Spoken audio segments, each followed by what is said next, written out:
우리가 이제 소래 예배당으로 이사 온 지가 이제 한 달이 넘었습니다.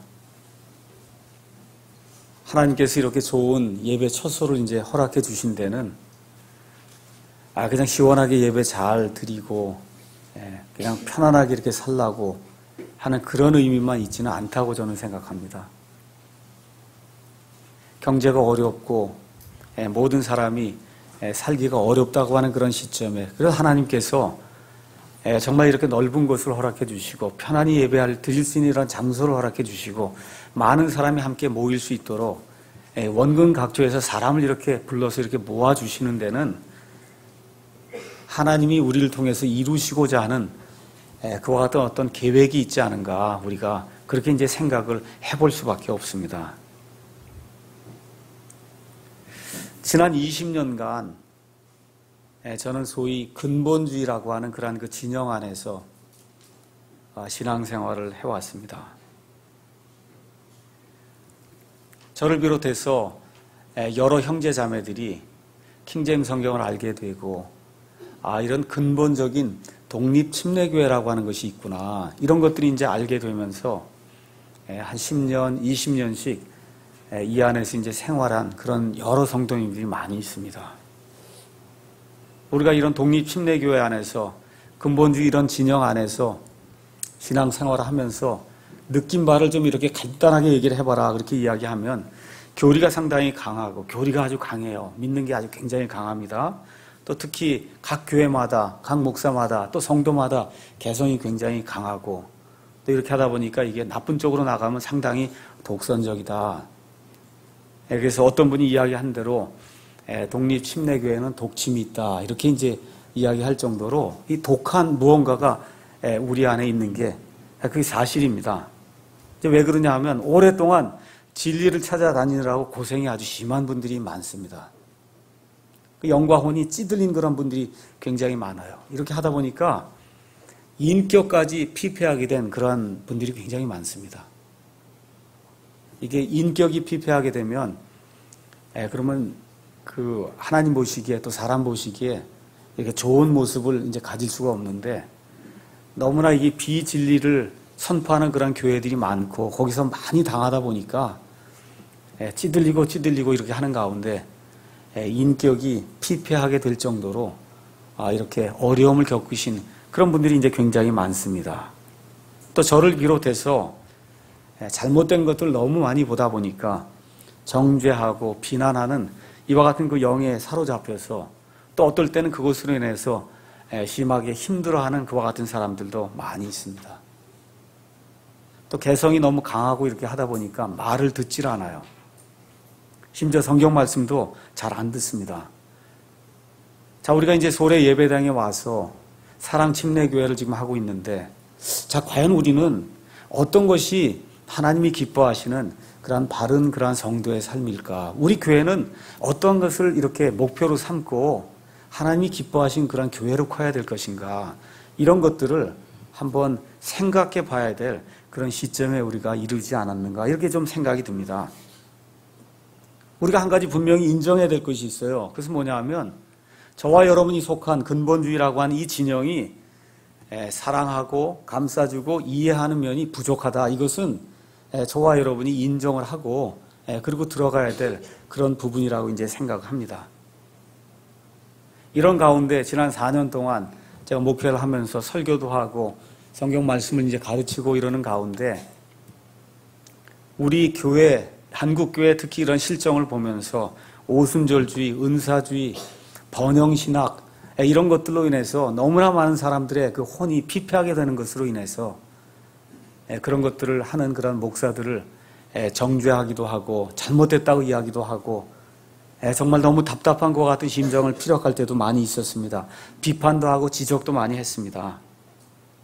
왜 그러냐 하면 너무나 많은 정말 순진한 것과 같은 하나님의 그 성도들이 그 몇몇 목사들로 인해서 거짓 지도자들로 인해서 소경이 소경을 인도하는 것과 같은 그와 같은 그 상황 속에 빠져서 평생토록 목사의 종노릇, 교회 종노릇 이렇게 하다가 하나님 앞에 가 서면 보상도 하나도 받지 못할 정도로 피폐한 그런 상태로 겨우 몸만 구원받아서 하나님 앞에 서게 될 그와 같은 상태의 그 성도들이 너무나 많기 때문에 그 지도자들 향해서 참 그렇게 해서는 안 된다고 하는 것을 지적하기도 하고 비난하기도 했습니다. 우리 북한 얘기도 똑같은 겁니다.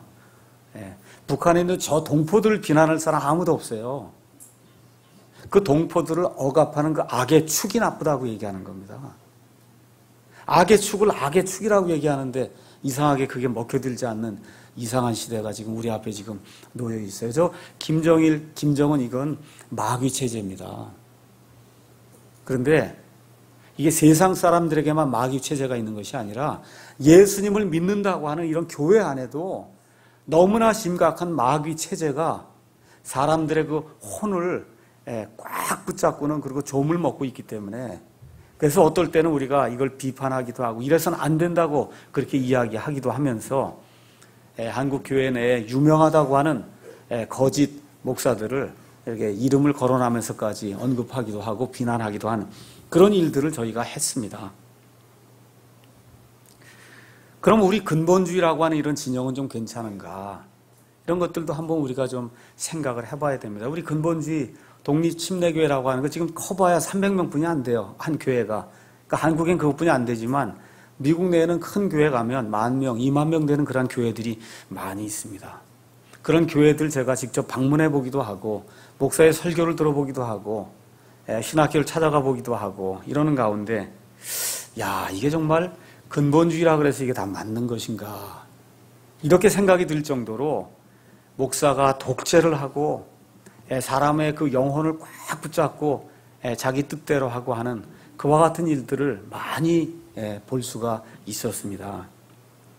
지난주에는 특별히 데이비 클라우드라고 하는 그 침례교 선교사가 2명의 잭이라고 하는 그와 같은 그 책을 지어서 PDF 파일로 자기 그 사이트에 올려놓은 그와 같은 그 내용을 읽게 됐습니다.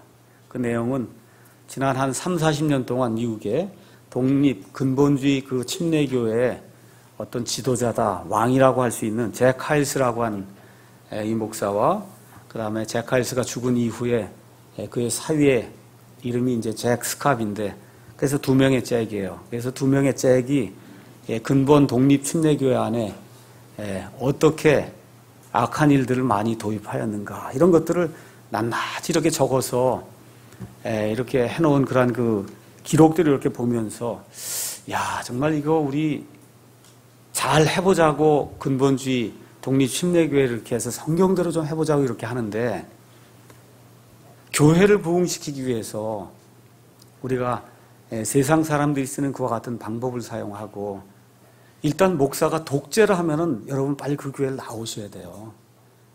여러분 예수님 모습 이렇게 한번 생각해 보세요. 그 예수님의 모습에 독재하는 모습 보이십니까? 예수님이 독재자다.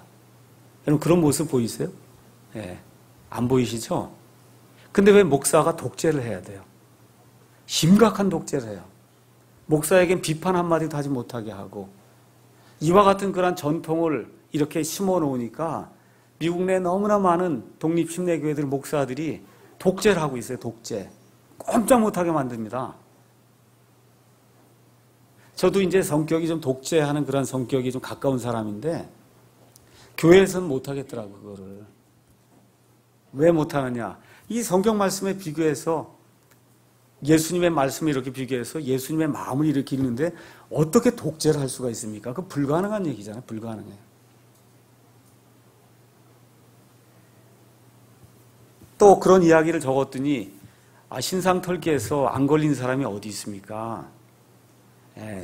저는 이 2명의 잭과 같은 그런 책이 신상털기라고 생각하지 않아요.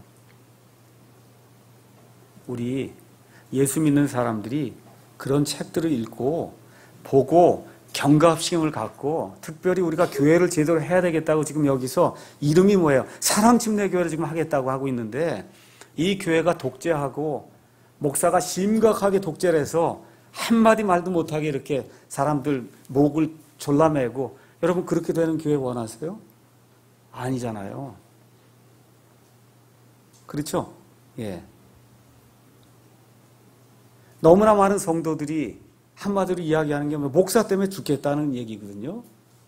그래서 이 교회들 다 피난도 오고 지금 그러고 있는 상황인데, 우리가 과연 독립교회다, 근본주의 이런 그런 교회다, 성경대로하는 그런 교회다, 이게 무엇을 하는 교회인가, 이걸 좀 한번 생각을 해보고 좌표를 좀 잘 정리해야 되지 않겠는가, 이런 생각이 들어서 오늘 말씀을 좀 가장 큰 명령이라고 하는 그런 그 제목을 가지고 말씀을 드리려고 합니다.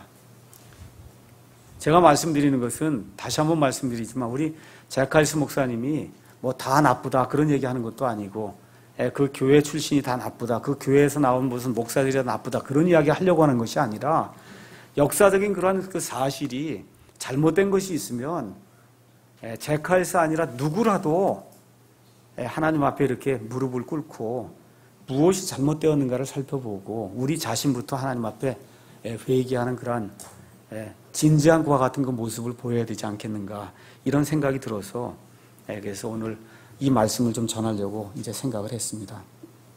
지난주에는 제가 목사를 하면서 제일 바쁘게 지낸 한 주였어요. 집에서 식사를 한 끼도 못하고 거의 매일 신방이다 뭐다, 그 다음에 또 금요일날 토요일날 우리 낙스 목사님 또 집회가 있어서 종일 가 있고, 그러면서 하여튼 지난 한 주는 상당히 이제 바쁘게 지냈습니다. 어느 한 가정과 이제 식사 교제를 했는데, 그 가정에서 하시는 말씀이, 처음에 저희가 다녔던 교회도 아주 굉장히 순수하고 좋았습니다. 근데 5년, 7년 지나는 가운데 교회가 아주 완전히 달라졌습니다. 사랑침례교회도 그렇게 되지 않을까 염려가 됩니다. 앞으로 5년, 7년, 10년 지났을 때 이 교회가 그런 소리를 들으면 어떻게 되겠어요? 다 시작은 순수하게 하고 하나님 뜻대로 하겠다고 이렇게 시작을 하는데, 끝에 가면 다 삼천포로 이렇게 빠지는 그런 일들이 너무나 많습니다. 왜 교회가 커지면 비뚤어진 방향으로 나아갈까? 무엇이 잘못되었을까? 이유는 내 힘으로 높아지려고 하고 내 힘으로 다스리려고 하고, 하나님과 내 옆에 있는 성도들 사랑하는 것이 아니라 내 자신을 자꾸 사랑하려고 하기 때문에 이런 문제가 생기는 겁니다. 우리가 마태복음, 마가복음, 누가복음, 요한복음, 제가 누차 말씀드리죠. 복음서를 읽으면 사람으로 오신 그 하나님 예수 그리스도를 통해서 하나님의 마음을 읽는 거예요. 하나님은 어떤 사람들을 좋아하시는가? 하나님은 어떤 사람들을 미워하시는가? 하나님이 오죽 답답하시면 인간의 몸을 입고 오셔서 시청과 교육을 해주신 거예요. 그 예수님을 통해서. 나는 이런 사람들을 사랑한다. 나는 이런 사람들 아주 죽도록 싫어한다. 하나님 그렇게 보여주신 거예요. 그 마음, 예수님의 마음, 하나님의 마음을 한마디로 정리하면 남을 불쌍히 여기는 마음, 섬기려고 하는 마음, 남보다 낮아지려고 하는 그런 마음, 그 마음입니다.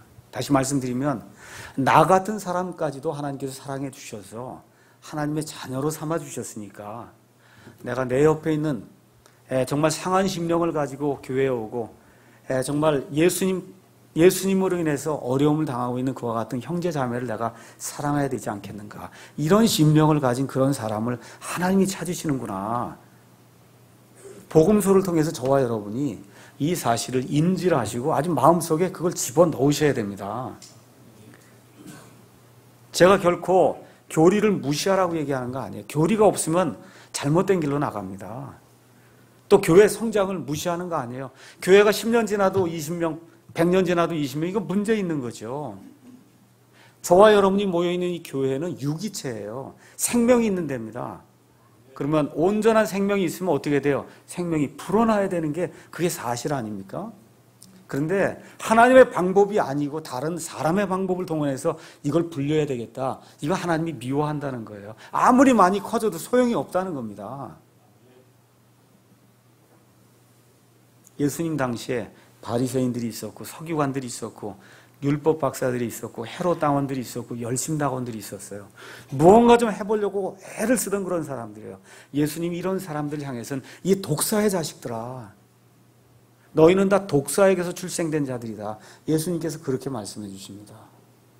창녀와 세리와 어부와 배우지 못한 사람들, 그 사람들 예수님이 불쌍히 여기세요. 근데 잘 들으셔야 됩니다. 불쌍히 여기셔서 너 앞으로 계속 창녀하고 앞으로 계속 세리하고 그렇게 하라는 거 아닙니다. 돌이켜야 돼요. 돌이켜야 되는데 자기의 잘못을 깨닫는 사람에게는 희망이 있고 자기의 잘못을 깨닫지 못하고 내 힘으로 무엇인가 해봐야 되겠다 그러고 나를 사랑하는 그런 사람에게는 희망이 없다는 거예요. 그래서 교회를 이전하면서 아마 지금부터 한 2달 전쯤에 우리 제임스 낙스 목사님이 이 기록해 놓은 가장 큰 명령이라고 하는 그 소책자 여러분도 하나씩 받으셨죠? 그걸 제가 한 2달 전쯤에 이제 받고는 우리 교회가 사랑 침례 교회인데 거기서 이제 이야기하는 내용이 하나님을 사랑하고 이웃을 사랑하라는 그 내용인데 우리가 이사하면은 내가 이 내용을 조금 좀 요약을 해서 우리 성도들하고 좀 나눠야 되겠다 이렇게 이제 생각을 하고 있다가 마침 또 때가 돼서 그래서 오늘 가장 큰 명령이라고 하는 그러한 제목을 가지고 그리고 하나님의 말씀을 대언하도록 하겠습니다. 지난주에도 우리가 마가복음 읽었는데 여러분께 다시 한번 말씀드립니다. 마가복음은 이방인들을 대상으로 특별히 로마 교회, 로마에 있던 그와 같은 그 사람들을 대상으로 이방인들을 대상으로 하나님의 아들 우리 예수님께서 이 땅에 종의 형체를 입고 오셔서 그래서 사람들을 섬기는 것과 같은 그 종의 모습을 보여주시는 것이 마가복음의 핵심이다 이렇게 말씀을 드렸어요. 우리 예수님께서 이 땅에 오셔서 이루고자 하신 것과 같은 일이 있어요. 특별히 유대인들을 향해서 이스라엘 향해서는 메시아로 내가 이 땅에 와서 너희를 구속할 왕으로 이 땅에 왔다고 하는 그 말씀을 예수님이 이렇게 들려주시고 하는데 유대인들이 믿질 않습니다. 그분을 받아들이지 않습니다.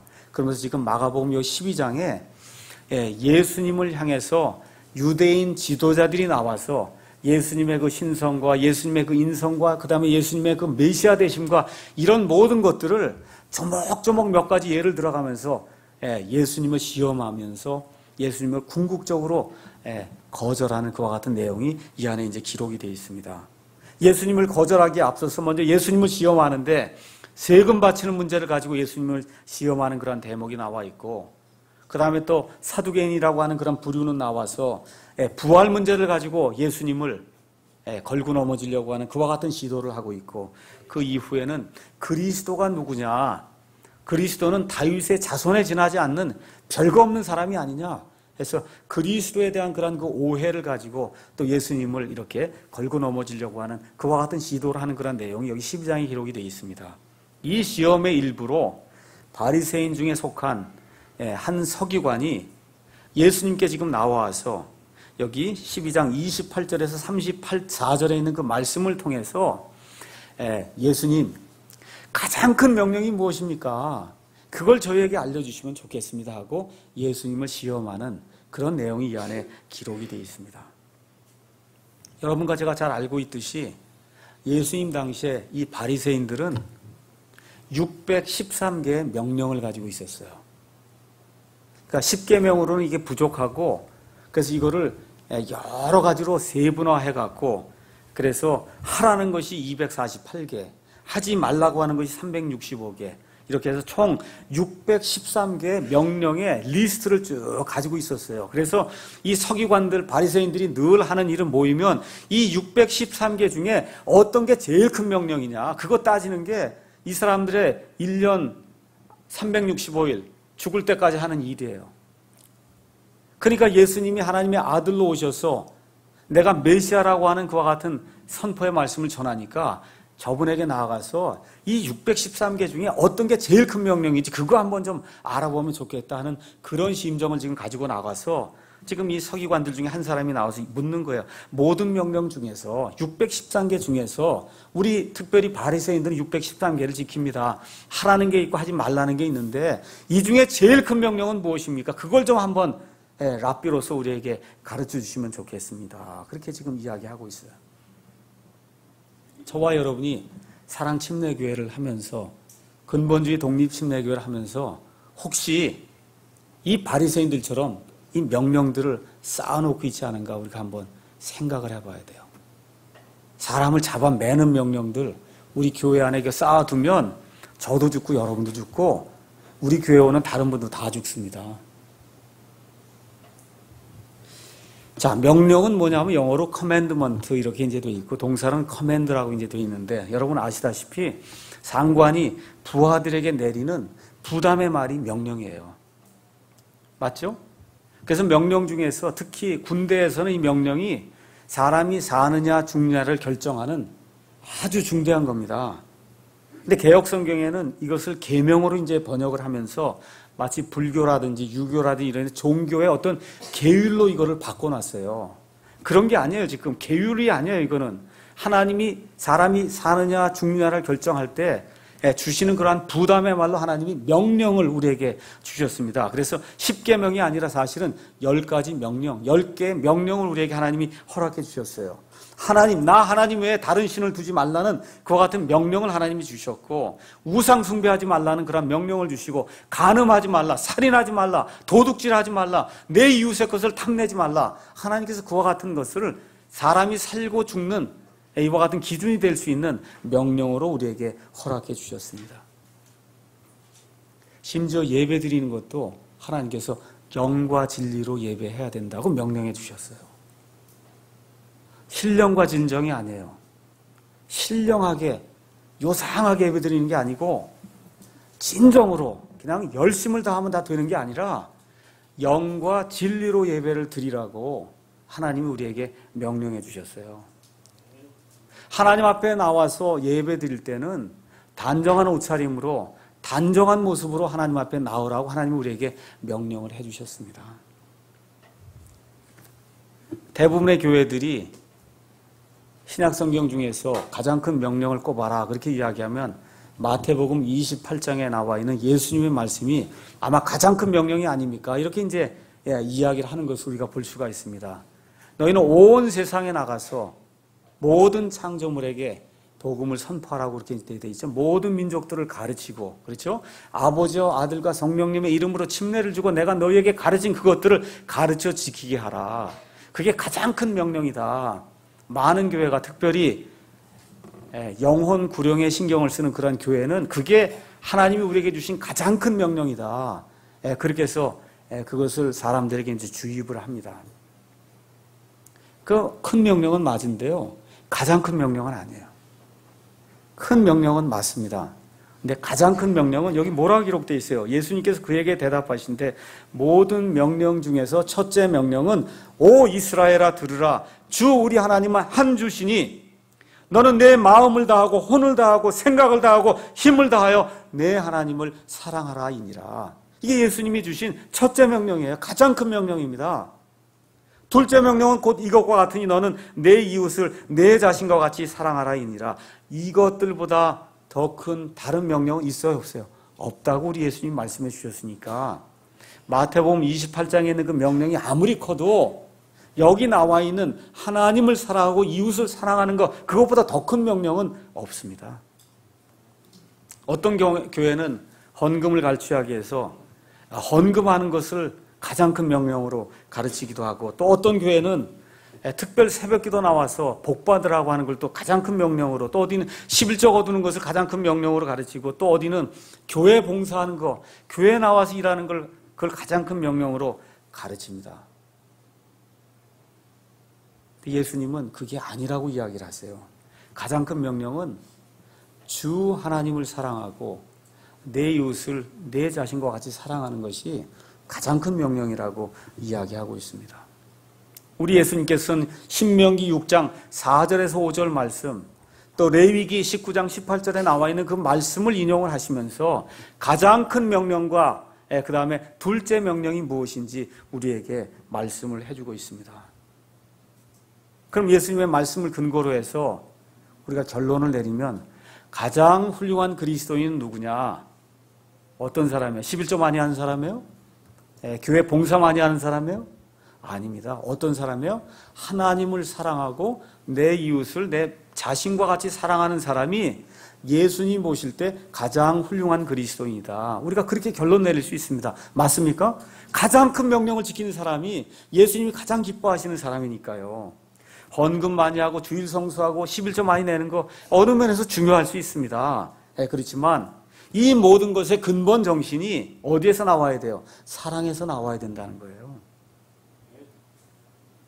내 자신을 사랑하기 위해서, 내 자신의 어떤 욕구를 충족시키기 위해서 이만큼 내면 하나님이 저만큼 해주실 거다, 이런 생각을 가지고 하는 것은 이미 하나님을 사랑하는 것이 아닙니다.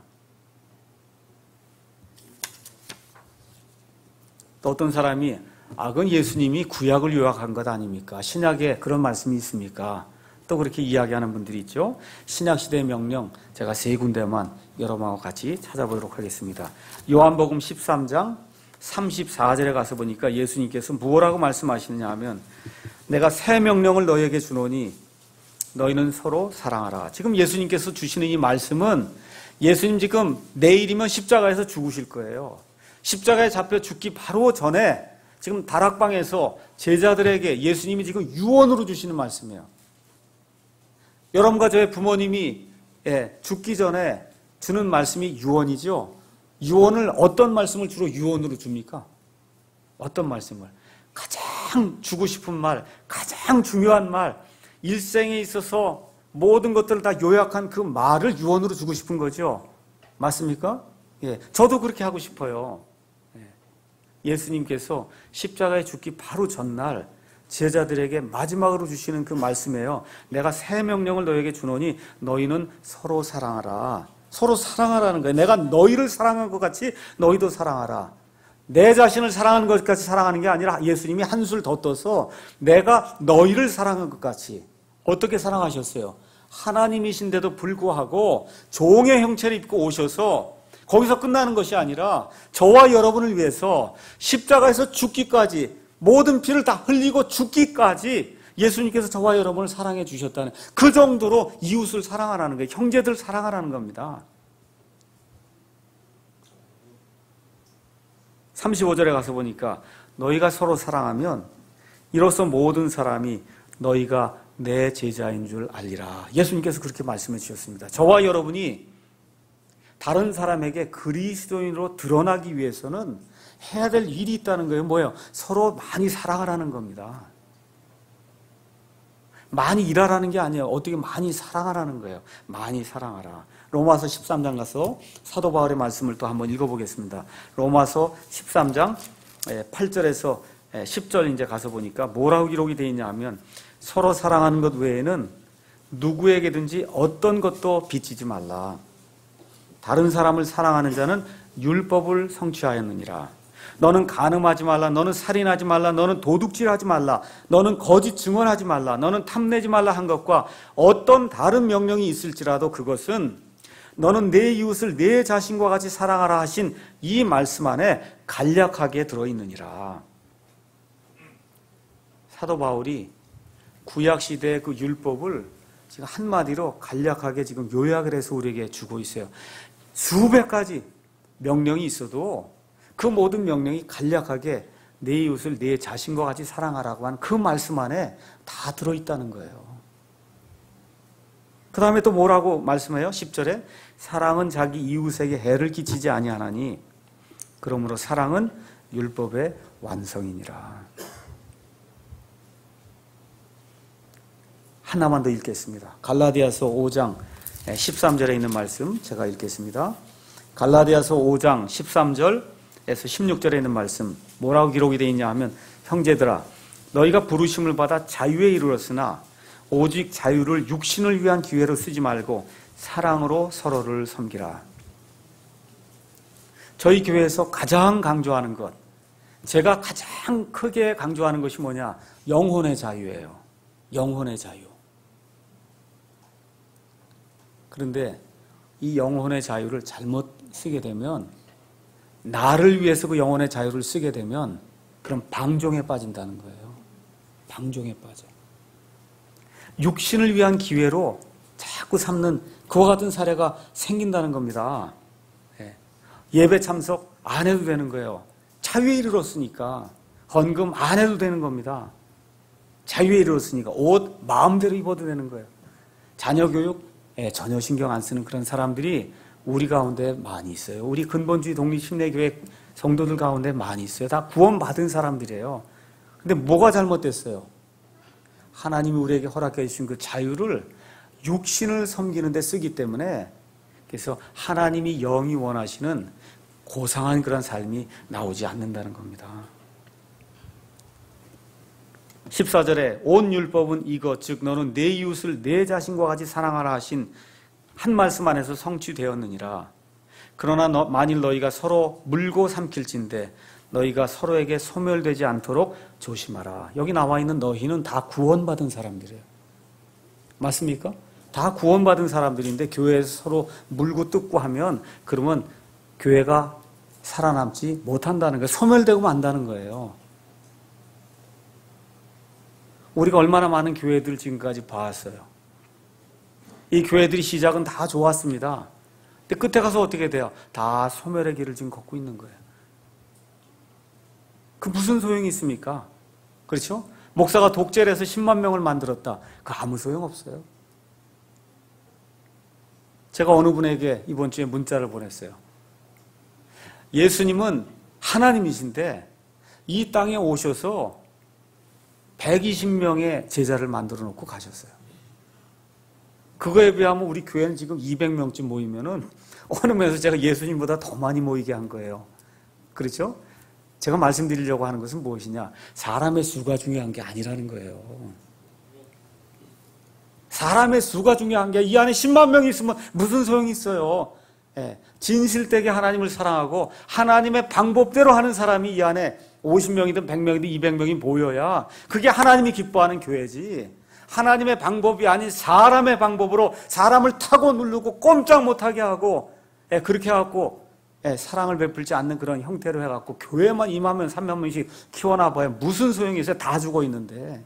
목사 얘기 외에는 가서 다른 거 해볼 수가 없는 좀비 아시죠 여러분? 좀비로 다 만들어놨어요 교인들을. 이게 무슨 소용이 있어요? 하나님 보시기엔 말짱 도루묵인데. 그러니까 우리가 여기 나와 있는 그 말씀대로 해야 돼요. 말씀대로 하는 그런 교회를 저와 여러분이 해야 되는 겁니다. 자, 우리에게 가서 적용을 해보겠습니다. 우리 교회 이름이 뭐예요? 사랑침례교회입니다. 제가 참 사랑이 좀 부족하고 그런 사람이라 처음에 사랑침례교회로 교회를 하자 그러길래 제가 참 반대를 많이 했습니다. 야, 이 사랑은 목사의 이 이미지하고 좀 맞질 않는 것 같다 이런 얘기를 했는데 대부분의 분들이 그래도 사랑침례교회, 우리가 처음에 제가 교회할 때는 승리침례교회, 그건 좀 저하고 좀 맞는 것 같은데 그거 하다가 제가 푹 죽었거든요. 근데 이번에는 사랑침례교회로 하자 그러니까 좀 낯간지럽긴 한데 그래도 다 하자 그러니까 이제 했습니다. 자, 저와 여러분이 한번 생각해 보셔야 돼요. 교회 무엇 하는 데인가? 여러분과 제가 교회 하고 있잖아요. 맞습니까? 교회에 속했잖아요. 사랑침례교회 교회잖아요. 맞습니까? 예. 사람이 물론 교회에 맞습니다. 그 우리 교회 목적이, 모임의 목적이 뭐냐 그게요. 큰 것이 다가 아니고 질서 있게 사랑할 줄 아는 그와 같은 모임이 돼야 됩니다. 질서 있게 사랑할 줄 알아야 돼요. 교회 모임을 제가 정리를 하면 목사와 성도들이 그리스도라고 하는 한 목표를 놓고 공동의 보상을 얻기 위해서 섬기는 데가 교회예요. 목표가 뭐예요? 그리스도가 우리의 목표예요. 참 이런 말씀 드리기에 참 어려운 사람입니다, 제가. 근데 목표가, 성경을 가서 보면 목표가 그리스도가 우리의 목표예요, 그리스도. 그 그리스도가 우리의 목표고, 우리가 교회를 이 땅에서 지역교회를 이루고 있잖아요. 이 지역교회가 공동의 목표를 지금 추구하는 거예요. 공동의 상급을 얻기 위해서 어떤 사람은 집사 역할을 하고, 어떤 사람 목사 역할을 하고, 어떤 사람 교사 역할을 하고, 찬양대도 하고, 책 저런 거 다 정리도 해주고, 청소도 해주고, 이러면서 지금 공동의 상급을 얻기 위해서 우리가 지금 노력을 하고 있는 거예요. 우리 교회 들어가서 교회의 비전 한번 읽어보신 적 있으세요? 교회의 비전이 3개가 있어요. 첫째, 뜨겁게 하나님을 추구한다. 그 여기 나와 있는 그대로예요. 목숨을 다해서, 혼을 다해서, 생명을 다해서 내 하나님을 사랑하는, 그게 뜨겁게 하나님을 추구하는 거거든요. 그게 우리 교회의 첫째 목표예요. 둘째 목표, 둘째 비전이 뭐냐? 참된 신약 교회를 추구한다. 그렇게 돼 있어요. 참된 신약 교회, 우리 예수님이 주신 그 교회의 가장 큰 특징이 뭐예요? 서로 사랑하는 거예요. 맞습니까? 셋째 비전이 뭐냐? 진리의 말씀을 추구한다. 이렇게 돼 있습니다. 왜 진리를 추구하느냐?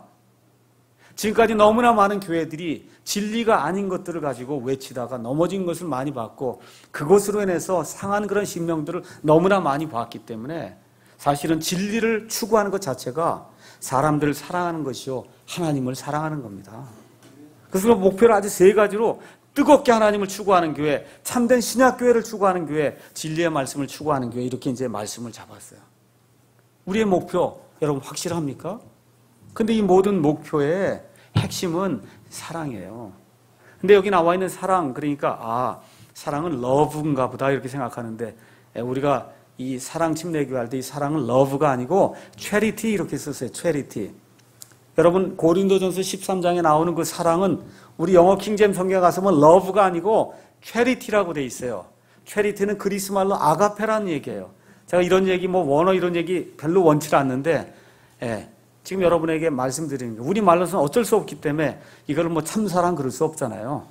그렇죠? 그래서 그냥 사랑이라고 우리가 번역을 했지만, 여기 나와 있는 이 아가페 체리티의 이 사랑은 헌신적인 사람, 남이 나를 사랑해 주지 않아도 내가 애정을 갖고 열심을 갖고 의지를 갖고 사랑하는 그 사랑, 예수님이 십자가에서 보여주시던 그 사랑, 우리가 아무것도 하나님의 그와 같은 그 호의를 받을 수가 없는 그런 상태에 있어요. 죄 가운데 있음에도 불구하고 하나님께서 우리를 사랑하셔서 이 땅에까지 내려오셔서 심지어 십자가에 죽기까지 저희를 사랑해 주신 그 사랑, 그 사랑이 그게 체리티 베프티스트 처치라고 이야기할 때, 사랑 침례교회라고 이야기할 때 그 안에 들어가 있는 그 사랑을 우리가 이야기하는 겁니다.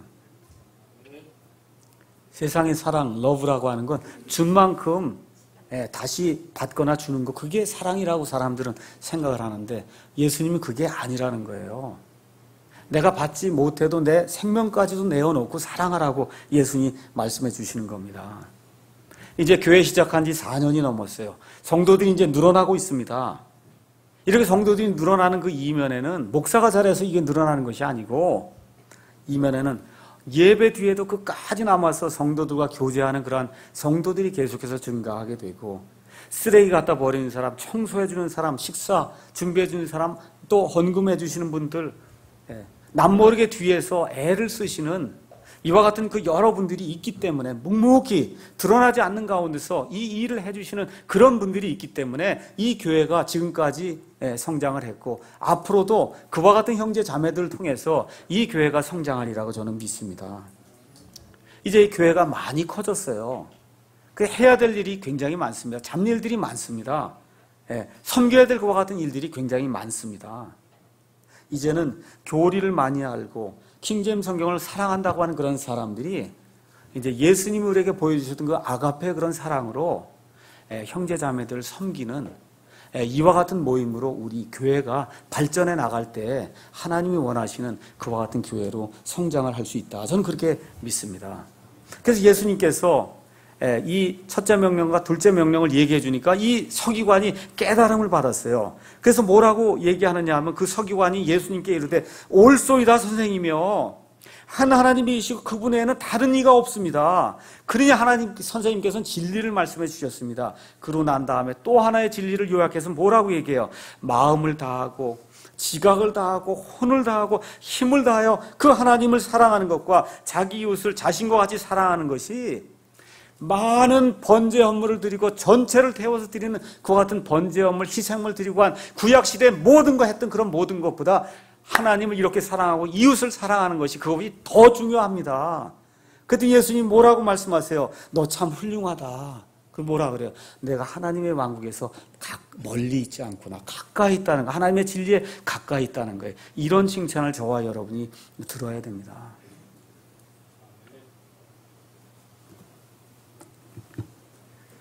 마태복음 20장에 가서 보시면은 포도원 품꾼들의 비유가 나와요. 포도원 주인이 아침 6시, 그 다음에 9시, 그 다음에 정오 12시, 그 다음에 3시, 그 다음에 5시에 나가서 품꾼들을 부르는 이와 같은 내용이 나옵니다. 맨 마지막에 우리 예수님이 심각한 말씀을 우리에게 말씀해 주세요. 뭐라고 말씀하시냐 하면, 마지막인 자가 처음이 되고 처음인 자가 마지막이 된다. 제가 이 교회를 하면서 안타깝게 이 교회뿐만 아니라 독립신뢰교회, 킹제임 성경 안다고 하는 그런 사람들 중에서 이 말씀이 적용되는 사람들을 내 눈으로 볼 때 너무 안타깝습니다. 킹제임스 성경을 먼저 알았어요. 20년, 25년 전에 알았는데 지금 모습을 보면 맨 꼴찌로 가 있어요. 그 무슨 소용이 있어요? 아무 소용이 없잖아요. 지금 이 시간에 첫째가 돼야지. 25년 전에 첫째가 됐는데 25년 지금 지나고 나니까 말째로 가 있으면 사람 눈에도 그렇게 보이면 하나님도 그렇게 보실 거 아니에요? 우리 교회에 그런 사람들이 없기를 제가 간절히 원합니다. 목사가 이렇게 봤을 때 아우 그런 사람이 없기를 정말 간절히 원합니다. 특별히 또 새로 나오는 분들도 그 기존 교회에서는 열심히 일했는데 이 교회 오면 푹 이렇게 죽으시거나 이렇게 해서 내가 좀 자유를 좀 누려야 된다. 자유 누리는 것도 한 2달, 3달 누리면 되는데 1년, 2년, 3년 가면서 계속 자유를 누리면 그러면 말죄가 되는 거예요. 말죄. 마지막이 된다 그 얘기입니다. 이런 오류를 범해서는 안 되는 거예요. 그래서 이제 일어나셔야 돼요. 일어나셔서 지친 무릎을 이렇게 들어 올려서 하나님이 기뻐하신 일을 사랑으로 우리가 섬겨야 됩니다. 히브리서 말씀 한번 읽겠습니다. 히브리서 10장 23절에 있는 말씀을 저와 여러분이 한번 같이 읽겠습니다. 히브리서 10장 23절에서 25절 같이 한번 읽겠습니다. 약속하신 분께서 신실하시니 우리의 믿음의 고백을 흔들림 없이 굳게 잡고 서로를 살펴보아 사랑과 선한 행위에 이르도록 격려하며 어떤 사람들의 습관과 같이 우리의 함께 모이는 일을 패하지 말고 서로 권면하되 그날이 다가옴을 너희가 볼수록 더욱 그리하자. 이 23절에 우리의 믿음의 고백, 우리의 교리 확실한 거 이걸 흔들림 없이 굳게 잡으면서 서로를 살펴보라는 거예요. 서로를 살펴보아 사랑과 선한 행위에 이르도록 이렇게 격려하고 특별히 어떤 일을 하라는 거예요? 모이기를 패하는 그런 자들이 많이 있는데 예수님 오시는 그런 날이 가까이 오면 올수록 모이기에 힘써서 서로를 격려하는 그런 일을 하라고 하나님께서 우리에게 말씀을 해주시고 있습니다. 제가 이번 주에 사이트에도 올리고 좀 부탁을 드렸어요. 멀리서 오시는 우리 형제자매들 많이 있는데 이렇게 좀 오면서 그 지하철 옆에서 바로 좀 이렇게 데리고 오고 가시는 건 이제 알아서 가실 테니까 좀 그렇게 해주시면 교회 오는데 2시간 반, 3시간이 걸리면 그 얼마나 마음이 안 좋습니까? 그래서 제가 그렇게 부탁을 드리는 거예요. 좀 전화도 좀 하시고 교회 사이트에 좀 들어오셔서 도대체 어떤 사람이 아프고 어떤 사람이 좀 어려움을 당하는가 좀 보셔야 되지 않겠어요? 그렇죠? 우리가 다 멀리 살고 있어요. 그러니까 자주 모일 수가 없습니다. 그 한계를 인정하시고 그리고 할 수 있으면 전화도 하고 할 수 있으면 좀 사이트에도 좀 들어와서 도대체 무슨 일로 우리 성도들이 아픔을 겪고 있는가 어려움을 겪고 있는가 우리의 사정도 거기에 올려놓고 같이 기도도 하고 이런 일들을 우리가 하자는 겁니다. 아픈 사람 특히 곤란당하는 그런 사람들이 있으면 내어놓고 같이 기도하고 하나님의 은혜를 구하는 우리 교회가 되면 좋겠습니다. 특히 교회의 리더들은 제가 부탁을 드리죠. 일주일에 한두 번이라도 좀 교회 사이트에 들어와서 교회에 무슨 필요가 있고 어떤 일이 진행되고 있는지 꼭 아셔야 돼요. 부탁합니다. 킹제임스 성경을 가진 사람들이 사도행전 2장 하나만 더 읽고 마치겠습니다. 사도행전 2장 42절에서 47절에 있는 말씀을 우리가 이루어야 됩니다. 제가 읽고 마치겠습니다. 그들이 흔들리지 아니하며 사도들의 교리와 교제 안에 머물고 빵을 떼며 기도하더라. 모든 혼 위에 두려움이 임하고 사도들을 통하여 많은 이적들과 표적들이 일어나더라. 믿은 모든 사람들이 함께 지내며 모든 것을 공동으로 소유하고 자기 소유와 재산을 팔아 각 사람의 필요대로 모든 사람에게 나누어 주며 또 날마다 한 마음이 되어 성전에 거하고 집에서 집으로 돌아가며 빵을 떼면서 단일한 마음으로 즐겁게 자기들의 음식을 먹고 40절 다 같이 읽겠습니다.